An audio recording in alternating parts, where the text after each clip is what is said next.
Hey, what up, Rich Youth? Back at it again with another message. Going through the book of Esther. Unseen God visibly at work. Hope you guys are doing all right. We're going to finish up this sermon series going through that book of Esther.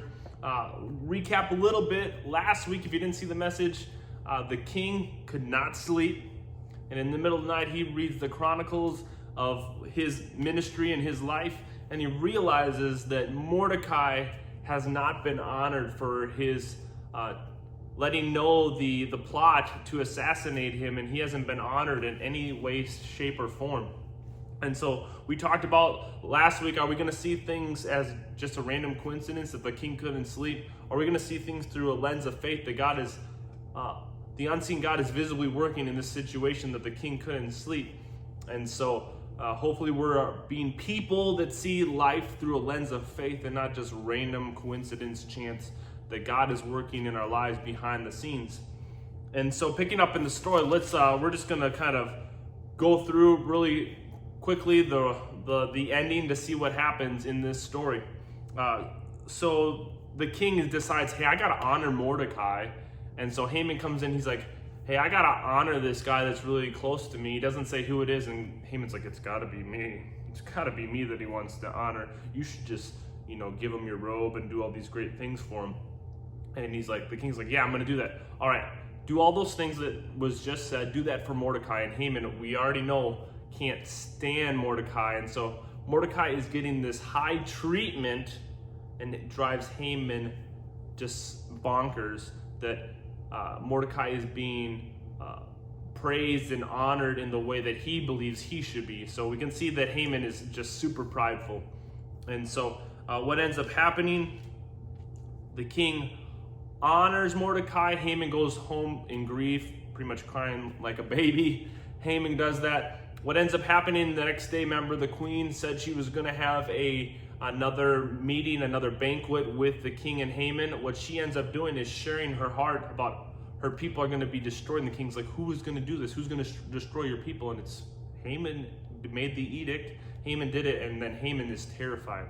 Haman's terrified. He's trying to beg and plead that nothing bad would happen to him. What ends up happening to him, the result that he wanted for Mordecai to be killed in the fashion that he wanted Mordecai to be killed, you can read about it, actually ends up being the result of Haman's death.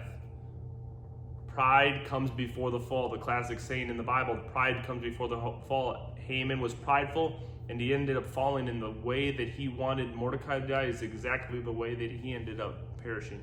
So what ends up happening, chapter 8, that was chapter 7, chapter 8, the queen begs and pleads for a new edict to be made to save her people. The king ends up making a new edict, pretty much saying that if anybody tries to attack the Jewish people, that they have the right to attack back. Pretty much gets all the cities, the provinces, all the governors on board with him. He makes this declaration, and so the Jewish people end up being saved in chapter 8. Chapter 9, they party, they celebrate. They end up doing a feast, and they are celebrating. What ends up happening is chapter 9, you can see that in this month, there becomes an annual celebration, because it's from when their sorrow was turned to joy, and their mourning into a day of celebration. This is verse 22. He wrote them to observe the days as days of feasting and joy, and giving presents of food to one another and gifts to the poor. So this turns into an annual celebration, an annual holiday to remember when we were going to be annihilated as a people group. We ended up being saved because the unseen God visibly worked in this situation. He worked through Mordecai, he worked through Esther, and it ends up being this great celebration. And Mordecai end up being raised up and very prominent and high esteem in chapter 10, and that's how the book closes. So pretty awesome.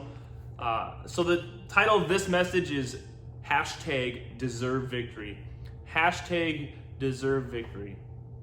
How does an athlete become a person that in the end deserves victory? Because they put in the work. Because they, behind the scenes, when nobody's watching, they put in the work. And that's how they get in a position where they honestly deserve victory for all the blood, sweat, and tears that they put in, all the hours, all the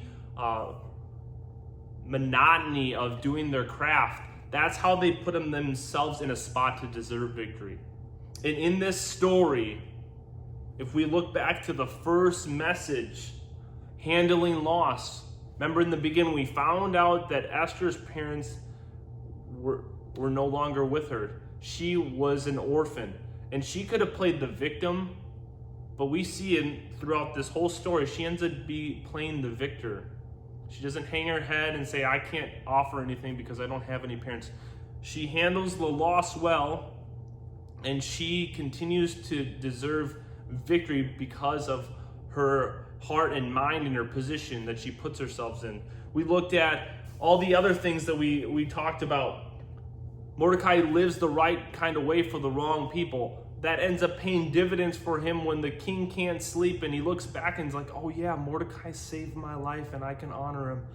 God works out the great things that we do. When we do the right things, God will eventually, we will reap the benefit of that. We reap what we sow. If we're sowing, doing the right things, we're going to reap the right things down the road. It might not be automatic. It might not be instant, which we love instant success, instant results in our culture. But sometimes things happen down the road. We don't automatically just put in a little work and all of a sudden victory happens right away. Sometimes it happens for people, that 5 minutes of fame and boom, it goes viral. Yes, that happens in our culture, but that's usually not the story for most people's life, is where we deserve victory because we put in the time day in and day out, moment by moment. We live the right kind of life, and Mordecai did that. Also in the story, what ends up happening, remember, looking back, they were broken for others. They end up praying and fasting. Every part of this story is important. Every component of this story and how they handled each situation, each setback is important. They prayed and fasted when they were up against the wall. And remember the big tagline from this book, maybe you were placed in the king's palace for such a time as this, Esther. Maybe for such a time as this pivotal moment, you were placed there. Each part put themselves in a spot to deserve victory in the end, or give them a chance for victory in the end. And it's pretty awesome just to look at all that and say, hey, Esther was willing to put her life on the line. She put on her robe. It was game day. She was all in, and she went on that field, and God came through. God came through in the end, and we got to see this through a lens of faith that God was working through their lives throughout the whole thing. When it seemed like nothing good could come out of this situation, that it was only going to be annihilation, it was only going to be setbacks and loss, God works in the midst of it.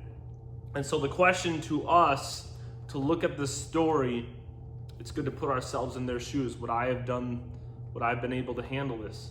Would I have been able to go through all this and do the right things? Would I have been able to put my life on the line? Would I have been able to live by this example that they set? They actually did this. And because they did this, which was really cool, is this is 35 years before the book of Nehemiah has even been written. 35 years before Nehemiah feels broken that the walls of Jerusalem are torn down and he is a burden to go rebuild them so that people can't just go in and bring destruction to Jerusalem and his city and his people. So this work of God working in this situation through Esther and Mordecai paves the way for other generations, because they're not annihilated, but also for Nehemiah not to be annihilated, so Nehemiah can rebuild what God wanted to rebuild. And so the way we live sets people up in the future for success and victory down the road. The way I live sets up my kids and sets up my grandkids to deserve victory down the road, because I know that I'm not where I'm at except for the shoulders that I stand on myself. I wouldn't be where I'm at if it wasn't for my grandfather paving the way for me and my father paving the way for me, helping me get through college and all those things. And so we deserve victory when we put in the work, when we have people that have put in the time before us, when we have had people that have been there for us. we put ourselves in a situation where we live moment by moment, day by day, the right kind of life that we want to live. We don't just automatically, oh man, I really hope that I get this in the end, when we haven't put in the time and the effort and the prayer and the work. Those things happen. We deserve victory when we actually have put in the time. And it'd be like, I know we had people back in the day when I played college, and maybe when I played, when I coached, that there'd be people that they wouldn't touch a soccer ball or they wouldn't work on their craft at all in the off season, and they just felt magically that they would be able to be ready to go out of the gate just by putting in 2 weeks of work before the season. Doing some 2-a-days 2 weeks before the season. I'm going to be ready then. I'm going to get back in shape then. No, the people that deserve victory are the people that when nobody was looking in the off season, when nobody else was doing it, when you didn't have your team alongside of you, they deserve victory because they put in their time well beforehand. They set themselves up for success. And so we can't be people that, oh man, I want to see this happen in my life, this happened in my life, and this happened in my life, when we haven't put in the time to deserve victory. If we set bad patterns for our lives now, it's going to end up causing us not being able to be the people that we're supposed to be down the road, whether that's being a good parent, whether that's being a good spouse, whether that's being a good employee, whether that's being a good citizen. Whatever it is, we set ourselves up by the patterns that we live now in middle school and high school. You are setting yourselves up to be who you need to be down the road. The way we live now impacts tomorrow. We are only promised today, so we need to do our best to live today out so we can be better tomorrow, to deserve that victory. I don't know about you, but I love to celebrate things. I love to celebrate when my team wins. I love to celebrate when at a wedding. I love to celebrate just having a good meal on Thanksgiving. I love Thanksgiving. Food, football, and family and fun, man. I just love times of celebration. And so they have this time of celebration. They deserve it because God came through most of all. But they were willing to be a part of his team on his side and follow his leading, that he was moving in their hearts. We can see that visibly by what they did. It wasn't easy what they did. It was a hard circumstances. And so the same thing, but our prime example is always, when we look at anybody in the Old Testament, it should be a foreshadowing of somebody greater that was coming to do it in even a more profound way. Esther and Mordecai, awesome. They changed history. They made a difference. They impact generation after generation that would come after them because they saved their lives. But on a greater scale, Jesus did this for you. Jesus did this for me.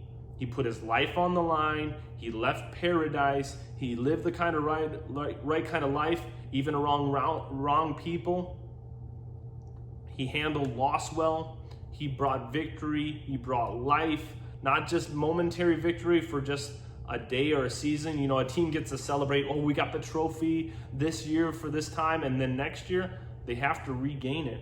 The great thing about Jesus, he won the victory now and for a decade down the road, for a century down the road, for eternity down the road. He won the victory for you on the cross by paying your debt of sin.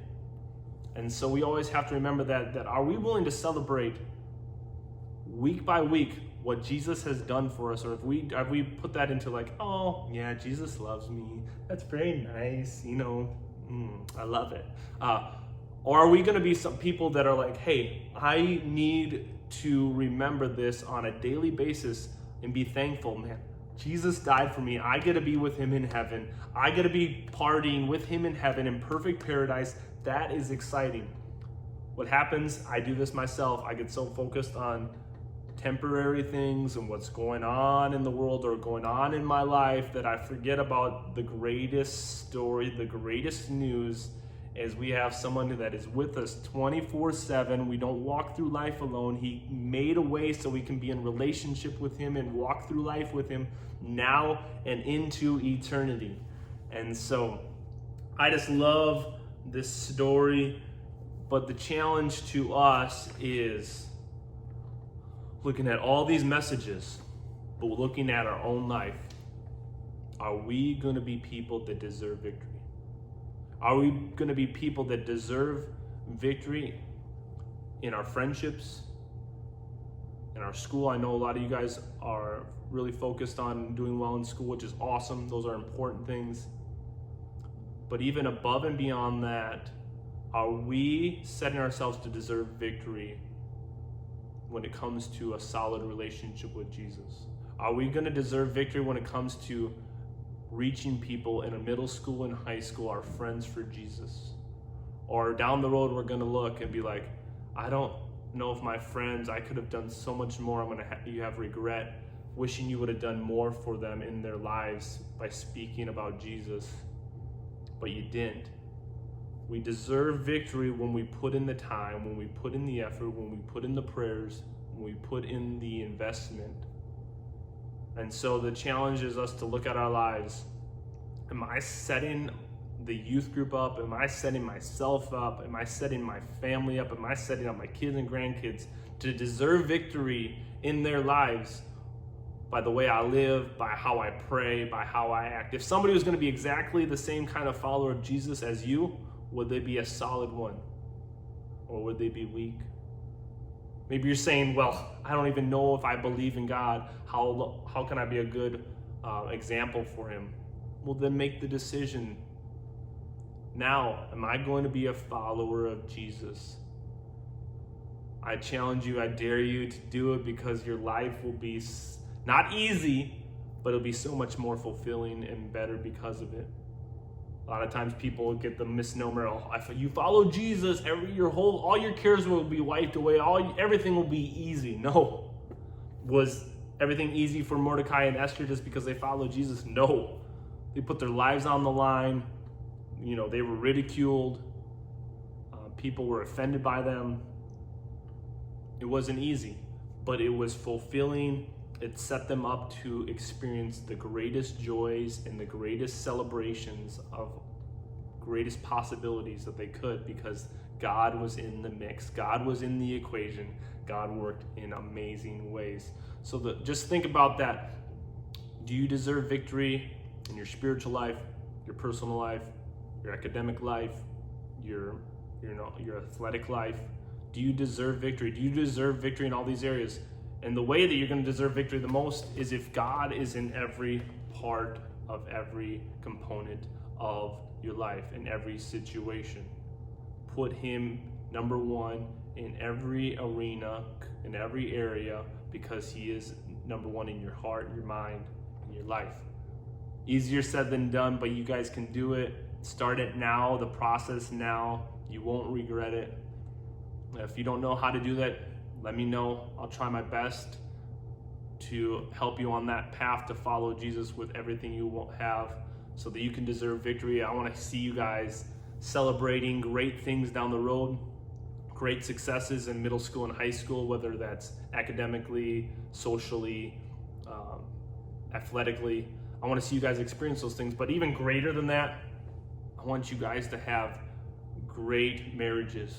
I want you guys to have great families. I want you guys to have great, passionate positions of employment where you are living your dreams at whatever you feel God has called you to do, whether that's an accountant, doctor, whether that's a teacher, whether that's just making a difference in your community in whatever role that is or whatever job that is. I believe in you guys, and I want you to deserve victory in every component, every element of your life.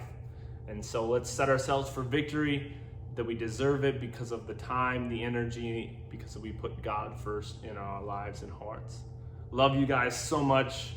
I'm thinking in the near future, hopefully sometime in June, we can start meeting together as a group, week in and week out. But until then, let's keep going strong in our Zoom calls. Let's keep connecting with people, send them messages, ask them how they're doing. Let's be true family, true friends. I do believe this is still a pivotal moment for us, that we're in the nitty-gritty of it. It's still hard, but when we come out of this, let's come out of this a stronger family, We have not arrived. Let's continue to make this place what God wants it to be, and each person has a part to play in it. You have a part to play in it. It's not like, oh man, I hope that person starts doing their job so that we can be a stronger youth group. No, what can you do to make us stronger? Love you guys so much. Miss you. I'm here for you. We're here for you as the team, as leaders. If you need anything, reach out. Don't be shy. You're never a burden to us. We love you guys. We want to know what's going on in your lives, the wins, the losses, the hard things, the questions, all the concerns, whatever it is. We love you guys. See you soon. Talk to you later. We'll keep rocking this. We'll keep doing this. Keep bringing it. Keep rocking it. Keep showing it.